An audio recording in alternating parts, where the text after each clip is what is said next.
Niillä on niin paljon niillä on haaveita, niillä on unelmia.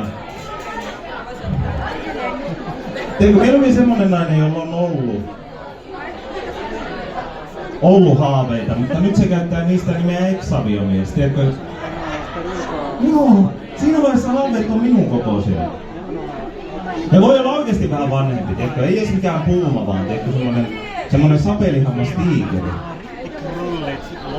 Tiedätkö, niitä on aina monta eri. Tiedätkö, sen ikäluokan nainen, me baarissa vaihdetaan numeroita, niin siitä voi ihan hyvin tulla faksi.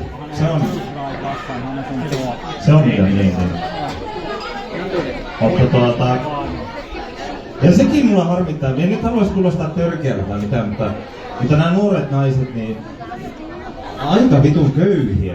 Niinkö, ihan oikeasti.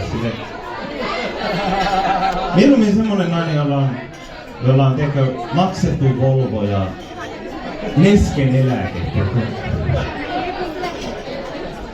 Ei tarvitse stressata samalla lailla. Ja minun eksäkin nuori nainen, ei meillä ole samoja kiinnostuksen kohteita.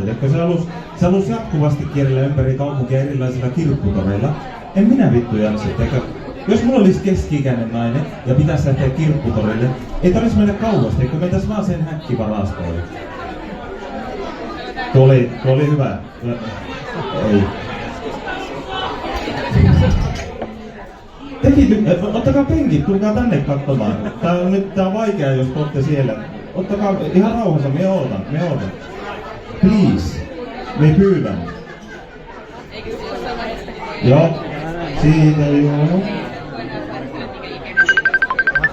Joo. Hyvä. Annetaan pienet aplodit.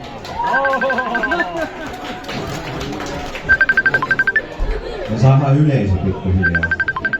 Just tänne, me kerään tämmöstä minun joukkoa.